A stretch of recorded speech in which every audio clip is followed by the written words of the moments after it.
Всем привет, с вами Архитектурная Артель, и мы будем смотреть сегодня зоны костра. Это короткое видео. Какие ошибки чаще всего совершают в нашей полосе и, соответственно, почему все разваливается очень-очень быстро. Посмотрим две зоны, плюс я покажу, где у нас на сайте можно найти чертежи зоны костра, примерить ее с помощью дополненной реальности и посмотреть большую статью с видеопрезентацией, в которой показано, что такое сложная зона костра и почему именно так надо делать на территории России. Поехали. Значит, первая зона костра, которая у нас есть, и посмотрите, что тут сделано. Во-первых, мы используем большие камни. Почему именно большие камни? Все очень просто. С ними ничего не происходит. Даже бетон, если он недостаточно плотный, он разрушается в нашей климатической зоне. Все дело в переходе через ноль. Если мы берем Европу, то там очень мало дней, когда температура скачет туда-сюда через ноль. А это открытая площадка. И чем это плохо? Очень просто.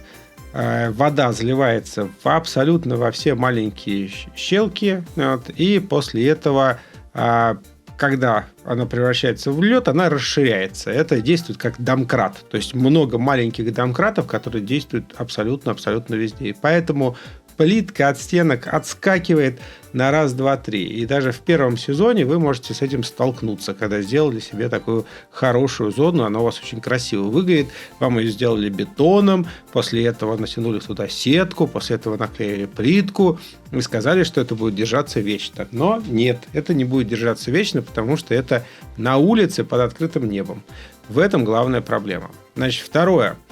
Это сами дорожки. То же самое. Постоянно разваливаются, и постоянно заказчики говорят, ну что же тут не так. Самый лучший способ. Выкопали яму, положили туда геотекстиль, естественно, предварительно утрамбовав грунт. После этого поставили геосетку, либо георешетку, она еще называется, 5-сантиметровая, засыпали в нее либо гравий, либо, соответственно, речную гальку, что вам нравится, и такая дорожка, она водопроницаемая, то есть через нее вода проходит вниз, в почву, и дренируется таким образом.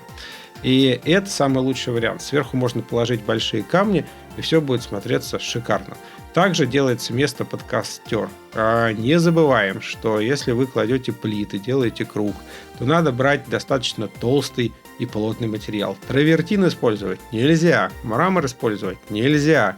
Все разговоры о том, что брат, мы точно клали это и все будет хорошо, не получается так. В нашей климатической зоне это не работает, к сожалению. Сколько раз сам сталкивался и делали дома и говорили заказчику, что не надо так делать. Но заказчики все равно делали и потом приходили с вопросами, а что же делать теперь? Поэтому толстые плиты, в основном это гранит, либо это галыш, какой-то плотный, очень плотный материал. Кладете так же, как и дорожку. И вот это будет служить очень-очень долго. Вам же нужно что сделать? Вам нужно сделать такую зону, которая в эксплуатации своей будет совершенно не касаться вас. Да? Вот она будет сама по себе жить. Единственное, что вы на ней будете делать, это поменять, например, дерево спустя 5-8 лет. Это нормальный подход. И раз в 2 года его покрыть маслом. А если вы постоянно она будет отваливаться и выглядеть как черт знает что, я думаю, что вам это не понравится. Дальше, следующее. Посмотрите, как в этой конструкции используется металл. То есть металл ставится на ножки, соответственно, ставятся в грунт, вбиваются достаточно глубоко, ниже зоны промерзания. А дальше тут они крепятся к большим камням, лежащим также на основе, на такой же, как дорожки сделаны. А, соответственно, дальше дерево. А еще одна ошибка. Я думал, что все об этом знают, но нет. Значит, когда вы делаете дерево, вы это дерево должны от металла и от камня отсечь. То есть там должен быть рубероид любого вида. Это может быть плотный современный рубероид, может быть старый рубероид, неважно, но везде кладется через рубероид. Почему-то такую элементарную вещь никто не знает. Дерево впитывает как губка в себя воду из металла. То есть металл каждое утро покрывается росой, вот, на нем выступают капли росы, и все это впитывает дерево. Дерево живет в 20 раз меньше по сроку эксплуатации, если вы его, соответственно, не положите прокладку между им и камнем.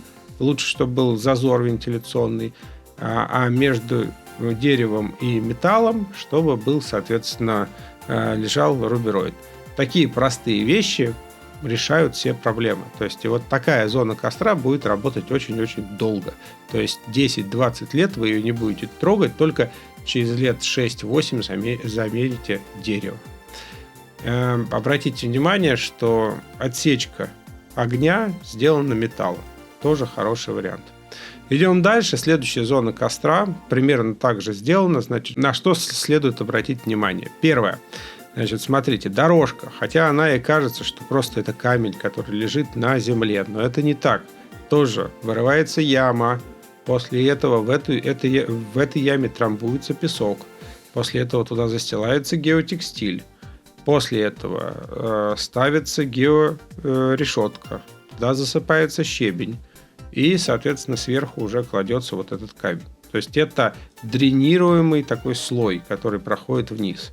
На бетон класть не рекомендуется. Многие, да, кладут бетонную подушку, на нее, соответственно, кладут камень, но в швы проникает вода. И также эти маленькие домкраты, они этот камень потихоньку отстегнут от основания. Дальше, второе. Вы видите, также использованы большие камни для создания вот этой чаши самой. Замечательно. Третье. В самой чаше, так как это самое низкое место, надо предусмотреть дренаж. То есть там должна быть система дренирования, вода, снег, все должно уходить оттуда, потому что иначе там будет маленький бассейн у вас каждую весну и как бы после каждого большого дождя. Дальше сама вот эта вот часть вокруг костра. То есть выложены из камней. Камни достаточно тяжелые, и они подгоняются на месте, и, соответственно, их не надо крепить между собой. Они просто лежат под собственным весом. То есть это обеспечивает долгое существование данной конструкции. Такой камень весит порядка 12 килограмм, и утащить его не так просто. Ну и как бы вот такая конструкция, если вы ее не будете крепить ни к чему, она будет работать долгие-долгие десятилетия. Также внутри, чтобы камни не обгорали, делается металлическая вставка, которую вы со временем поменяете на другую. А через какое время, смотря как часто будете делать костер. Ну и металл имеет свойство ржаветь на улице, красить вы его постоянно не будете, так что я думаю, что его хватит лет на 7.